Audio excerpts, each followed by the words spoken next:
আগামী 22শে জানুয়ারি অযোধ্যার রাম মন্দিরের উদ্বোধনী উপলক্ষে অম্বিকেশ্বর শিব মন্দিরে নানান কার্যসূচির মধ্যে দিয়ে পালন করা হবে। শিলচর ঐতিহ্যবাহী অম্বিকেশ্বর শিব মন্দিরে আগামী 22শে জানুয়ারি অযোধ্যার রাম মন্দিরের উদ্বোধনী উপলক্ষে নানান ধর্মীয় কর্মসূচির মধ্যে দিয়ে পালন করবেন সমগ্র ভারতের রাম ভক্তদের সঙ্গে। সেদিন দেবারুণ সেনগুপ্ত বলেন, সুদীর্ঘ 500 বছর মর্যাদা পুরুষোত্তম অযোধ্যার শ্রীরাম মন্দিরের উদ্বোধন হতে চলেছে আগামী 22শে জানুয়ারি। এই রাম মন্দির স্থাপনের জন্য প্রচুর সাধু ও সন্ন্যাসীরা জীবন উৎসর্গ করেন। তাদেরকে শ্রদ্ধা জানানো অম্বিকেশ্বর শিব মন্দিরে।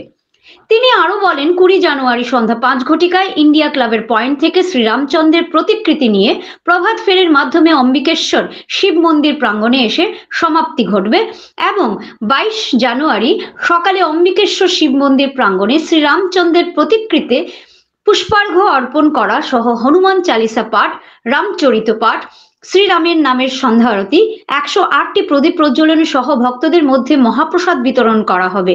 সেদিন অন্যান্যদের মধ্যে বক্তব্য রাখেন বিশ্বজিৎ দেব, জয়প্রকাশ কুর্মী সহ উপস্থিত ছিলেন মৃদুল রায়, জয়দেব, বাপি পাল, দেবাশিস পুরকায়স্থ সহ আরো অন্যান্যরা। শিলচর থেকে দীপজয় চক্রবর্তীর রিপোর্ট, এনি 24 থেকে ভয়েসে স্বর্ণালী মিশ্র। দেশবাসীর সাথে আমরাও 22 জানুয়ারি যে মহা উৎসব হতে চলছে সেই উৎসবে আমরাও সামিল হচ্ছি। সেই উৎসবের শুভ সূচনা আমরা 19 জানুয়ারি থেকেই শুরু করে নেব। অ্যাকচুয়ালি আমরা শুরু করেছি 12 জানুয়ারি থেকে। আমাদের আস্থা মন্দির প্রাঙ্গণে আমাদের আলোর উৎসব শুরু হয়ে গেছে 12 জানুয়ারি থেকেই। আমাদের একটা করে আমরা প্রোগ্রাম করতে যাচ্ছি।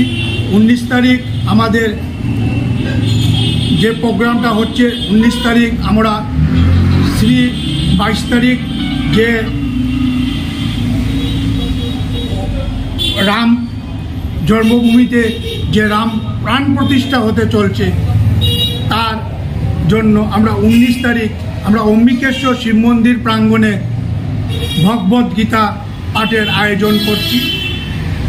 জানি যে আগামী 22শে জানুয়ারি শ্রী রামলালার প্রাণ প্রতিষ্ঠা, এই শুভ দিনটা আমরা বিভিন্ন রকমভাবে আনন্দভাবে উপভোগ করতে চাই এবং আমাদের 21শে জানুয়ারি সন্ধ্যা 5 ঘটিকায় ইন্ডিয়া ক্লাব পয়েন্ট থেকে শ্রী রামলালার প্রতিকৃতি নিয়ে প্রভাত ফেরি বের হবে। এটা আমাদের অম্বিকেশ্বর শিব মন্দির প্রাঙ্গণে এসে শেষ হবে এবং 22শে জানুয়ারি সকাল আমাদের শ্রী অম্বিকেশ্বর শিব বাবার আশীর্বাদে পূজাটা আমরা আরম্ভ করব এবং আমাদের সকালে শ্রী রামচন্দ্রের পুজো হবে এবং শ্রী রামচন্দ্রের চরণে পুষ্পাঞ্জলি হবে এবং শ্রী রামচন্দ্রের রামায়ণ পাঠ হবে এবং হনুমান চালিসা হবে এবং যেটা আমরা রামচন্দ্রের সামনে যেটা আমরা হোম করতে যাব যজ্ঞ, এটা বিশ্ব শান্তি মঙ্গল এবং এটাই আমরা সবের মঙ্গলের জন্য এই হোমটা করব এবং সন্ধ্যাকালে আমাদের